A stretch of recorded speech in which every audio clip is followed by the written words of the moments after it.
that music can be found everywhere in our daily lives?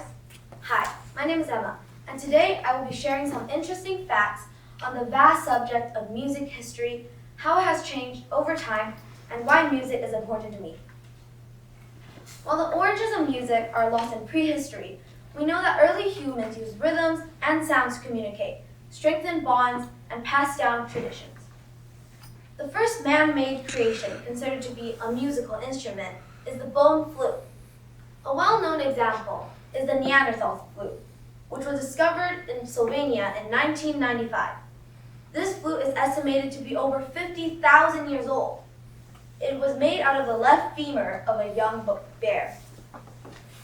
Instruments like these were used in rituals, ceremonies, as well as for sending messages or signals to other tribes. They were even used in hunting by imitating birds to lure other animals. As humans slowly began to evolve, music was also advancing. Instead of being mainly used for communication or survival purposes, people began creating more organized and complex songs and instruments. Music became a way to express your emotions, a way to honor religions and the deceased. In ancient civilizations, such as Greece, music was considered to be very important. It was used in their education, warfare, and even sports. One of the most recognized individuals in music history is probably the Greek philosopher and mathematician Pythagoras. You guys have probably all learned about the Pythagorean theorem, a squared plus b squared equals c squared. This formula is one of the formulas created and named after Pythagoras. But what many people don't know is that Pythagoras also used math to help create what is known as musical theory. He discovered the mathematical relationships behind musical harmony and melodies by listening to the sounds created by blacksmith hammers, and realized that hammers of certain weights created melodies in simple ratios. These new ideas continued to develop during the Renaissance. This led to the creation of opera, which first emerged in Florence, Italy. These opera performances mixed music with drama and storytelling.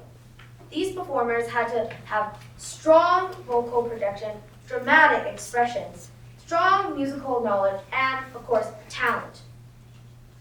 One of the first operas ever written was Daphne, spelled D-A-F-N-E.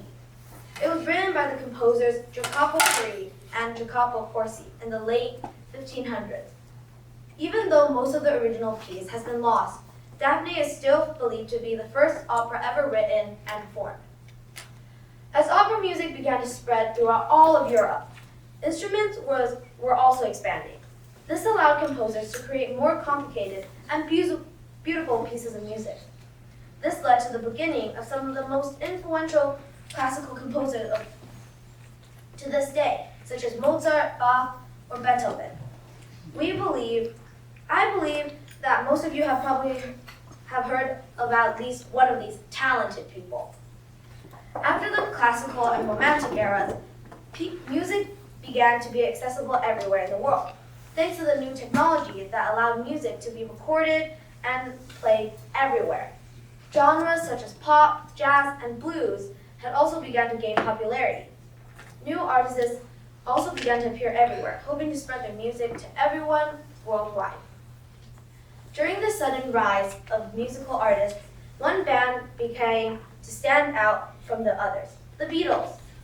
Their way of blending pop music with genres such as rock, folk, or classical influenced many future singers such as Nirvana, David Bowie, or even modern artists such as Billie Eilish. Music has now become an important part of our everyday lives because it can be used to improve our mental, physical, and even social health. I personally use music every day, whether it's playing the piano, rehearsing my musical pieces, or practicing the clarinet, because it helps me stay motivated, relaxed, and gives me a way to express my emotions. Music has changed a lot over the years, but its way of helping us connect and share our thoughts with each other has not. Thank you, and back to you, Toastmaster.